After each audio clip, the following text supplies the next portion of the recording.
Hey guys, welcome to Blue Milk Latte on YouTube, I guess. That's what we're doing now.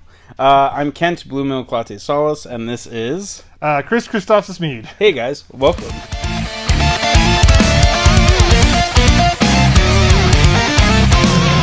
Today we're going to be talking about Indiana Jones and the Dial of Destiny, not our typical Star Wars topics, but you know, it is Lucasfilm, so Correct. We can Yeah. definitely talk about it. I'm always the optimistic guy, and I may or may not have enjoyed this one that much. So This is gonna be see. a weird one. Our dynamics gonna be a little switched. It'll be interesting. yeah, Chris is usually pretty easygoing on stuff too, but every once in a while he can really get in there and tear some stuff apart. But, yeah. But hey, we'll see. So a brief overview of the movie Indiana Jones: The Dial of Destiny. We pick up when Harrison Ford as Indiana Jones is in his 70s. It's 70s? I think it was 80. Yeah, maybe the 80s, maybe 70s, we'll see. It's 1969, the space race is going on, and he pretty much is out of his time and out of his everything. He's Old and broke. Yeah, old and broken, which is exactly how we like to see our heroes, right? There's a lot of Indiana Jones's underwear, more than Yeah. I was comfortable with. Yeah. So he gets to go on an adventure with his goddaughter, played by Phoebe Waller-Bridge. There we go. And they kind of go on a little quest for this little Dial of Destiny. Antikythera? Antikythera. There was some, at one point during the movie they said Antikythera or something. Something. That's the way my brain interpreted what they were saying. There's some fun cameos here and there. Overall, we'll get into the overall rating later on, but that's kind of just the general premise. It starts off with a 25-minute intro, where we get to see a de-aged Harrison Ford. Set in 1945? Yeah. It's kind of... It's the end of the war, so it has to be like 45. 44, 45, somewhere in there. Yeah. So that's kind of the intro that we get, and then we go on the rest of the adventure from there. From the intro to the rest of the movie, we go to Greece, and then we eventually go to some other country. Also Greece. We're all in Greece. It's all in Greece. It's all in Greece, baby. Greece lightning. Right? Anyway, I don't know. And I should have mentioned at the beginning of the video, I apologize for that. We are going to be doing spoilers. The movie's been out for about 10 days now as a wide release. And at this point, you've either seen it or you're not gonna. Or you're not gonna. Because the numbers, not everyone went out and saw it. Yeah. So a bunch of you guys aren't gonna. Yeah, and based on this YouTube video, I doubt we're gonna persuade you one way or the other. But I might. Stick around. He might. I don't know. Might. We'll see. Some of our favorite performances from Indiana Jones: The Dial of Destiny. What were some favorites? Obviously, I liked Harrison Ford. I liked his Indiana Jones as being kind of old and broken. There's a bunch of bad things have happened in his life, and he's just kind of like sad, and I think he played it off really well. I really like the new Harrison Ford of just being like the grumpy old man and just doing a really good job of it. He's the new Clint Eastwood. Yeah, but better.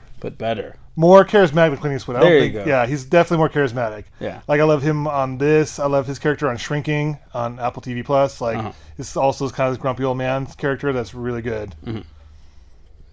Cool. Any other performances from any of the other actors? I mean, I like a lot of them. I did. I know we're gonna argue on this one. I did like Phoebe Waller-Bridge. Yeah.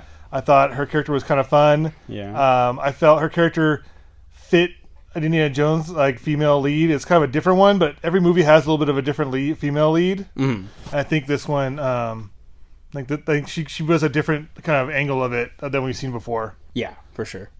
Well, my favorite performance was Harrison Ford as Indiana Jones, and the rest of the cast really didn't do anything for me, unfortunately. I take that back, actually. I did like Antonio Banderas having an appearance in an Indiana movie, and then they killed him off within 5 minutes of meeting him. You didn't like Salas? Salas was great. Salas was a cameo. Salas was great. Well, so was Antonio Banderas, but you're going to call him out. Yeah, but we had never met Antonio Banderas' character before. Right. This was an introduction in which they killed him 5 minutes later. So, yeah, the supporting cast, I don't know. The Mads Mikkelsen was okay. I'm not saying he phoned it in. I am saying, could they have done more with his character? Probably. Because he I was. don't know. They did a lot with him. Like there was a lot more backstory to his character. I think we've had any other Indiana Jones villain. Yeah, I guess. He's a great actor, don't get me wrong. Did he do anything for me in this film? Not really. And as far as the director goes, James Mangold, I think he's a great director. He's done some of my favorite movies, including Ford vs. Ferrari and 3:10 to Yuma. Do I think he did particularly well with this movie? I think he did okay. I think he did good with the material that was provided to him. There is some nice cinematography in the movie, which I'm sure was attributed to him. The pacing here and there just did seem a little stale for me, so not that we did see this movie, we saw it together, so that was kind of cool. We did see it later on at night, and not that I was necessarily nodding off, but I wasn't super engaged from beginning to end, which I kind of, I like to be kind of immersed in, the movies when I'm watching them. And that didn't necessarily hit for me. As much as I love James Mangold, and I do look forward to his Dawn of the Jedi sort of thing coming up here. I think that could be really, really, really good. I would like to point out with James Mangold that, like, everyone talks about how great a movie Logan is as far as, like, a swan song for the Wolverine character and everything. Yeah. And how serious it was and hardcore and stuff. And I feel like he brought that same kind of energy to Indiana Jones. However, Indiana Jones may not be the best character for that energy. Yeah. Because, like, everyone talks about how, like, Dale Disney isn't like fun, and like Logan wasn't a fun movie either. Like it's action adventure, but that movie's intense and sad the whole time too. So I think that people were excited to see a mature take on Indiana Jones. Yeah. But then when they actually got what they asked for, they realized that's not what they wanted. Yeah, because much how I like my Star Wars, in my Indiana Jones, I do like a decent amount of hope and stuff in there. And some parts of this movie were just kind of nihilistic to a certain extent. Or jaded. Jaded's probably a better word. We have a very jaded. Yeah. We have a very jaded Indiana Jones. And I don't know, it kind of left just a weird sour taste in my mouth. Yeah, they try to clean it up there at the end of the movie with having him reunite with his wife and all that. But I don't know if it really stuck the landing for me there either. Speaking of some of the behind the camera stuff, John Williams obviously provided the score. Again, yeah. He did great. I loved a lot of the music in the movie. That was probably one of the highlights for me, is the score. What did you think about score? Great? It was great. It was your typical Indiana Jones, John Williams score. Like it was. Yeah. I'm glad they brought him back. I'm glad John Williams survived. Has lived long enough to do it. To be perfectly honest, true. That like if anybody else had tried to do it, it just wouldn't sound right. It's even like. Because even the Star Wars movies, like the movies that John Williams didn't score, just there's a little bit piece missing. Yeah, I feel like small piece. Yeah. One thing though, and this isn't necessarily a knock on John Williams' score at all. It's probably more so to do with the directing and the setup of the scenes and how they want the scene to go. But there was never, and this is one of the other criticisms I have of the movie, for me anyway, there was never like a fist pump moment where you got the Indiana Jones score kicking in. There was a little bit of the intro with the train, on the train scene. There was like a fun, oh yeah, this is great type of thing. Right. But there was never, besides that one moment, like a moment where you're just cheering and you're at the movies and you're having a really good time and you feel... Well, I don't think that's John Williams' fault. That's what we talked about before. That's your fundamental problem with this movie is that it's not fun, and so there isn't going to be a fist pump moment because it isn't fun. Like it is, it's just kind of level the whole way through. Yeah, I at least want to just maybe like at least 1.5. I don't know what even a half one would be, but I want to say 2. But I feel like that's asking for too much. But I wanted like at least 1.5 moments where I was like, yes, Indiana Jones, we're back, baby. And I just, I don't know, I just never got it. Yeah, but again, I don't think that was a movie there that he was making. Yeah, unfortunately. Yeah, for good or for bad, depending on whether you like it or not. Like that's not the movie he was making. Yeah. Favorite parts? What were some of your favorite parts? Or your favorite part, I should say. My favorite part is, like in most Indiana Jones movies, where the villain gets destroyed by the very thing they were so proud about, they were bragging about. They thought they were smarter than Indiana Jones, had it all figured out, and then it turned out they were wrong. And this one's pretty spectacular. It is very Raiders of the Lost Ark, where the Nazis think, oh yeah, we're about to win, and then they just get melted, wiped. Right. Yeah. Yeah. Yeah. Okay. That's a good favorite part. My favorite part.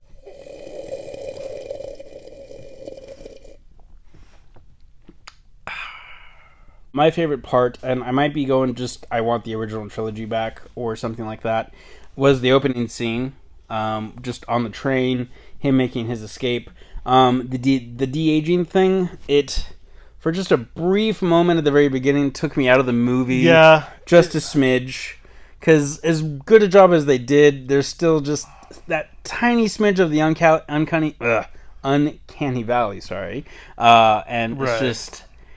It was like those. I think it was a combination of like being like a close up of his face, Yeah. and then on a big screen. Yeah. Like if I'd seen that on my TV, I probably wouldn't have noticed as much. Yeah. Like they do with the But in Mark a Hamill stuff, giant theater screen. Yeah, it was a little noticeable. Yeah, but like I said, it was just a smidge at the beginning, and then my brain clicked, and I was like, "Oh, okay, we're good. I got this." Well, I think it got better honestly, because like I did the same thing. Where, like the first shot of his face is a little like ooh, and then like as you go along, I think it gets better because the lighting or something changes. Yeah, or the focus point or something. I think because it's at night, so it gets darker, so there's less light on his face. Yeah. So it's a little bit more forgiving. Yeah. But no, the opening sequence was great. I thought it was the highlight of the movie for me. Yeah, no, it's definitely like the most original like Raiders-esque moment. Yeah, for sure. In conclusion, here, I doubt we're going to be getting another, at least Harrison Ford-centered Indiana Jones movie anytime soon or ever. So with that in mind, we're going to rank all 5 live action. Why am I saying live action? There's no animated Indiana Jones ever. There's an animated DuckTales adventure, which kind of seems like an Indiana Jones thing. And there's the Indiana Jones Chronicles, which is live action, but a TV show. But we're just going to be doing the feature films. Okay. Sorry it took us so long to get there. Bam! So, overall, I'll start off with Dial of Destiny, actually, and I'm going to work my way up. Okay. Because Dial of Destiny is at the bottom, unfortunately. And I don't say that as a hater. I don't hate this movie either. I liked it. I like it. I don't like it a lot. I don't love it. I liked it. It was okay. With that being said, the other ones are just better in my opinion. And yes, and might get some hate, I don't know. And that even includes Crystal Skull. I thought Crystal Skull was a better overall movie. Yes, it does have some weird parts, some parts that weren't so great, but it's overall a better movie. At least it was a fun movie too than Dial of Destiny. Anyway, with that in mind, we're gonna go Dial of Destiny. I'm gonna give 3 out of 5 stars. I'm gonna give Kingdom of the Crystal Skull 3.5 stars. Raiders of the Lost Ark 4 stars. And I stay with me here, guys. I'm gonna give Last Crusade 4.5 out of 5 stars, and I'm gonna give Temple of Doom 4.5 out of 5 stars. Okay. Bam. Okay. We're gonna go a little different tact on my end of Go things for here it. because I feel like Dial of Destiny is better than Crystal Skull. At least it's. And I think most of the internet would agree with you too. Yeah, it just. I feel Dial of Destiny, good or for bad, is consistent throughout. It kind of it picks a lane and just stays in it. I feel Crystal Skull has a lot going on in a lot of different areas, a lot of different things they're trying out, and some of it's working, some of it's not. But yeah, so anyway, so I'm gonna do Dial of Destiny at a 3.5. Okay. Which puts Crystal Skull at 3. Okay. Because I gotta do it that way. So we're flip-flopped? We're flip-flopped there. Yes. Most everything else I'll agree with you. I might do the original 3 at all 4.5. Or just all 3 of them? Yeah. So they're all tied for number 1? Kinda, yeah. And then you go 4 or 5? I mean, I have a favorite. Like, my favorite is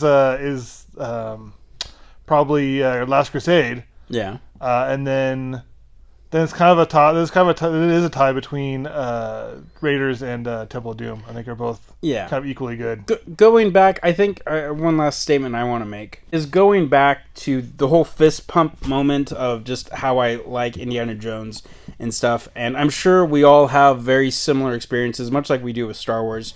I think a lot of us have this similar experiences with Indiana Jones, where we're a kid, we're 6, 7, 8, 9, 10, whatever it is, and we're watching Indiana Jones with our dad or our granddad, and we're just having a good time.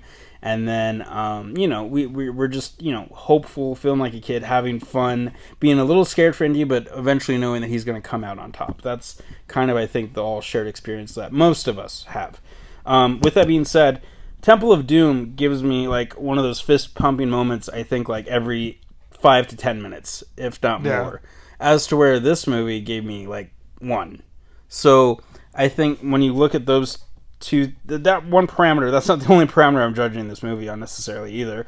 But just looking at that, that's kind of what makes or breaks it for me too. Is no fist pump moments. Yeah, like what's one of the main reasons why I watch an Indiana Jones movie.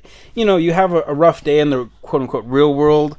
You want to chill out and relax and put something on and something where you feel that something that, I don't know, makes you feel good, makes you feel motivated or what have you. You put on an Indiana Jones movie. You don't want to feel necessarily bummed out, and that's So that's why. That's kind of why I went the way I went with this movie. But I think that's kind of what I think they're trying to do a more grounded Indiana Jones. Yeah, and that's probably what they were going for. Which, hey, they succeeded in doing that. So good job to them. If you guys made it this far in the video, thank you guys so much for sticking around and watching all the way through. Let us know what you thought about Dial of Destiny in the comments on this YouTube thing. Sorry, it's one of our first times doing the Blue Milk Latte YouTube, which we're actually going to be focusing on a lot more in the future. So if you like this, please like and subscribe, and follow us on all of our social media channels. We're at Blue Milk Latte on Facebook, Instagram, Twitter, and TikTok. We are going to still be doing the audio-only podcast version a little bit here and there. We do have Chris's spotlight on episode coming up soon. I've been meaning to drop that. We're going to be dropping that any day now. It's a very good episode. Make sure to check that out. And then check back here, too, for a lot more YouTube videos. We're going to be doing a lot more Star Wars YouTube content that we're very excited about. So thank you guys again for listening. We will see you next time, and may the Force be with you. Have a good week.